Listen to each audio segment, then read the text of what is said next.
Hi guys, welcome to another Divi Theme video. This is Jamie from System22 and webdesignandtechtips.com. We got a fun one for you today. If I roll down this page a bit, we've got a bit of text there. It's going to roll off to the right hand side. A few seconds later, it's going to appear on the left hand side, roll in. It's going to stay there for a few seconds. Then it's going to roll off again to the right hand side, and it's going to keep doing that. That's going to get people's attention really quickly. I've got a link on it, and also it's going to turn red when I hover over it. It's going to stop animating there, so as long as my mouse is there, it's going to stay where it is, and they can click on it, go to wherever it is you want to take your clients. Really easy to do, so let's get started. I'm going to enable the visual builder. Once enabled, let's roll down to where we want to work. Here's our section. I'm going to delete this and we'll start from scratch. Okay, let's create a new section. Click on any section. You'll see a little blue button appear. Click on the blue button. I'm going to use a regular section for mine today. For my column structure, I think I'm going to use something like this. Obviously, change it to whatever your needs are. I'm going to put a heading in the first column. Put in what you want your text to say here.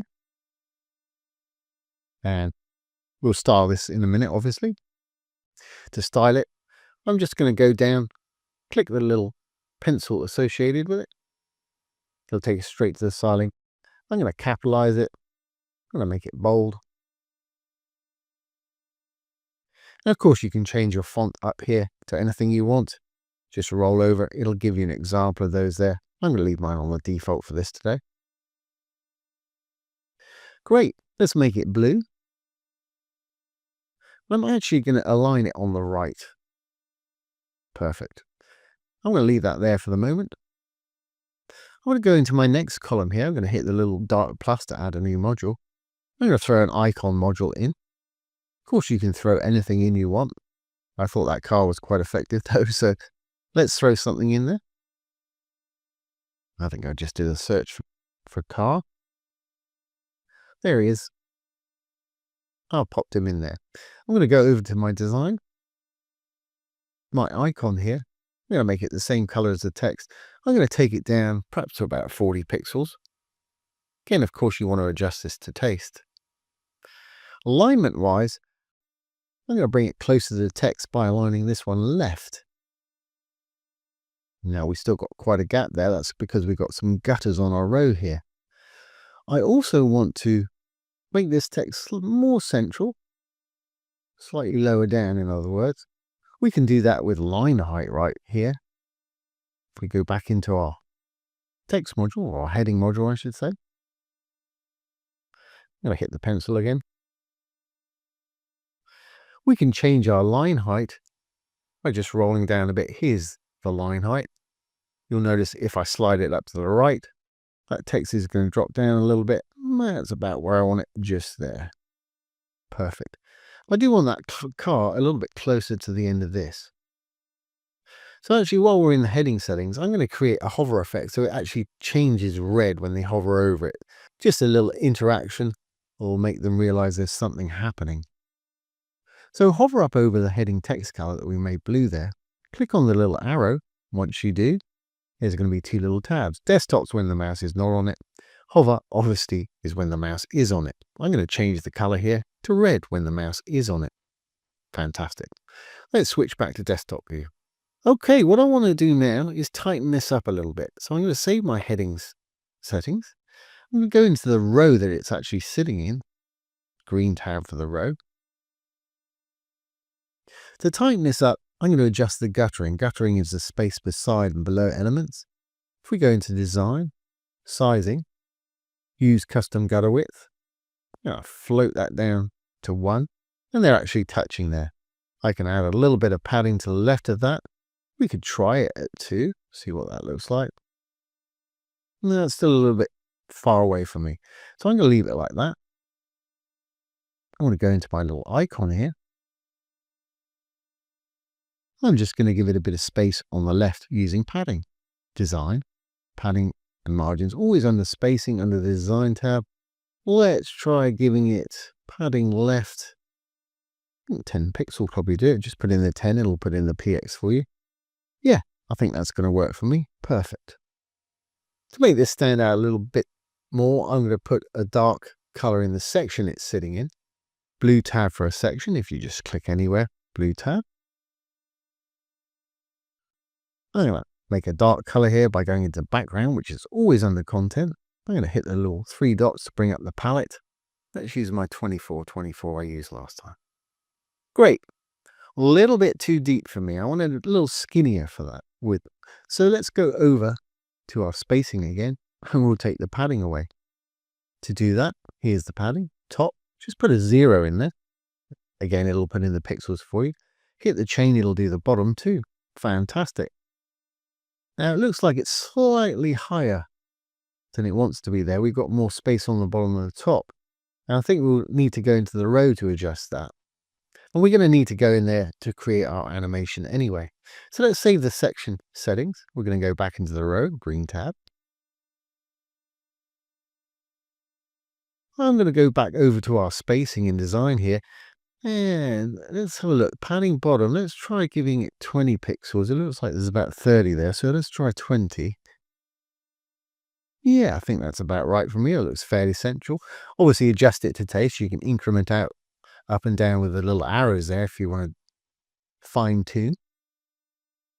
But I think we're okay with that. Great. Well, let's create our little animation now. What I want to happen is I want this to roll in from the left side, almost like the banner's being towed by the car. I want it to stay where it is for maybe 3-4 seconds. Then I want it to roll off and disappear outside the right-hand side here.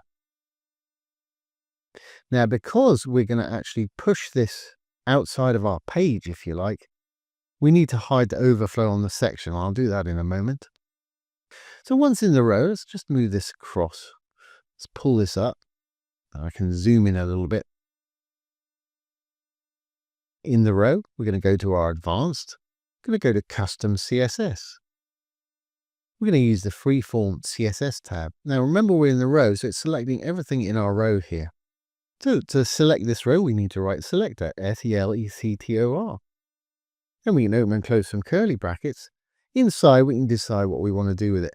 Well, I'm creating an animation, so I'm going to say animation, A-N-I-M-A-T-I-O-N. We've got to give it a name, so we'll say colon. Let's call it, for want of a better thing, carsale. You can call yours what you want, but it wants to be unique. There only wants to be one animation with this name on that page. I'm going to have mine run for 10 seconds, 10s, and I want it to keep going and going, so I'm going to say infinite. Perfect. Now we've created this animation called carsale, we actually need to build it. And we use what they call keyframes to build this, a bit like stop animation. We're going to say add keyframes, K-E-Y-F-R-A-M-E-S. Then the name we gave it, carsale.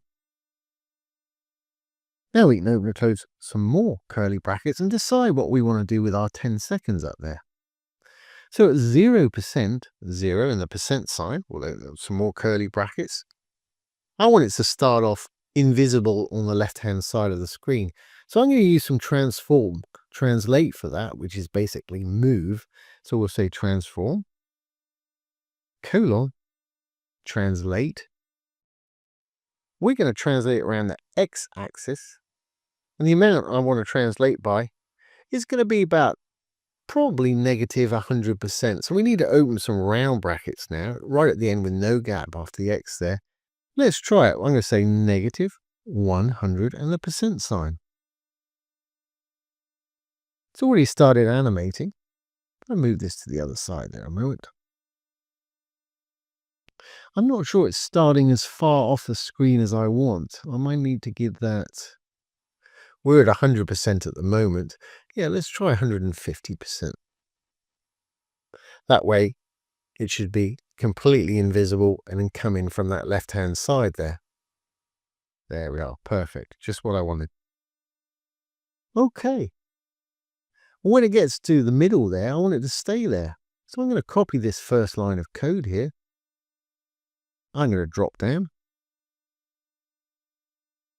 Let's change that to perhaps 30%, which would be the 3-second mark of our 10 seconds up there.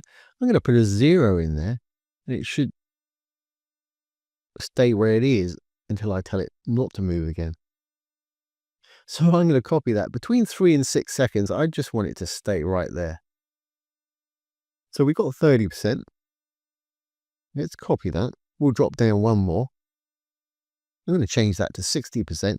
Now, from the 3 to the 6 second mark, it should stay exactly where it is for 3 seconds. 1, 2, 3. And of course, we haven't finished our animation yet. Then I want it to roll out on the right-hand side and disappear. So let's copy our first one again. I'll go down below our 60% then. It was Control-C to copy, Control-V to paste. I'm going to make that 100%, or I could have just put a comma-separated value at the top here. Now it should roll off to the right-hand side. If I change that negative value to a positive value, it's actually going back the way it came because we've got the same value there. If I take that minus away there, it'll go the other way. So it's going to roll in. It's going to stay there for about 3 seconds, 2, 3. And it's going to roll out the other side. Perfect. And it's going to keep doing that. If you want it to be slower, put a higher value in here, obviously. If you want it to be faster, put a lower value in there. Now, I want people to be able to click on this. When they hover on it, it's going to turn red, but I want it to actually stop. I don't want it to disappear off the right to the right when they've got their mouse on it. Very easy fix. Let's just copy our selector from the top to that first curly bracket ending there. Control-C. I'm going to drop down below our animation here. Really doesn't matter, but that's where I like to put mine. Right after the R of selector with no gap, I'm going to put a colon. I'm going to put the word hover. And where it says animation colon there, I'm going to get rid of all this. I'm just going to say none, N-O-N-E. So now when they put their mouse on it, when it rolls back round, it's going to stop. Not sure it will on the back end here. Yeah, it stopped. That's fine. Great. Perfect. So let's just test this out on the front end. See if everything's going to work. Before we actually exit, once you've created that animation, if you want to go back in there and edit these, it can be a little difficult. You click on it, you want to go into one of these, it starts moving off to the right-hand side. If you have that problem, just hit the little purple button, go into wireframe mode, and you can get to any of those modules that way because you won't see the animation on the wireframe mode here. Great. Well, let's save our changes now. We'll exit the Visual Builder. Let's roll down and see what we got. There's our little banner right there. It's going to roll off to the right-hand side. It's going to roll in from the left. We can roll over it. It's going to turn red. We can click on it. I haven't actually put a link in there. For anybody who doesn't know how to put a link in there, I'll quickly put one in there for you. When we take our mouse off, it's going to restart that animation. For those that don't know how to put a link in there, I'll show you very quickly. Let's re-enable the Visual Builder. We'll go down. I'm going to put my link in the actual row. You could put it in the section, so anywhere that they clicked on this dark part would work. But I think I'll put mine in the row, which surrounds our icon and text there. So just click on the row. We'll go into the row. You're always going to find link under content, and this is the same for sections, rows, and modules. There's the link. Put your cursor in there. Put the link in where you want to take your people. Always best practice. If you're linking to your own site, keep it in the same window. If you're linking off-site to somebody else's, open it in a new tab. That way your site will stay open. And we should be good to go. Let's save our changes.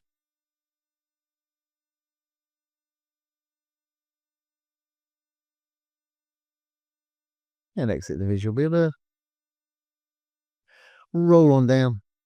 And there's our little banner again. This time we've got our link in there. As you can see, I've got that little hand icon appearing this time. Take it off. It's going to start that animation again. That's going to get people's eyeballs on it really easily. So I hope you've enjoyed this today and found it useful. If you have, please give it a thumbs up, ring the bell, comment, share, and subscribe to the YouTube channel. Once again, this has been Jamie with System22 and webdesignandtechtips.com. Don't forget, if you have any questions, pop them down below the video. I'll do my best to answer them for you, or make another little video like this one. So thanks for watching. Have a great day.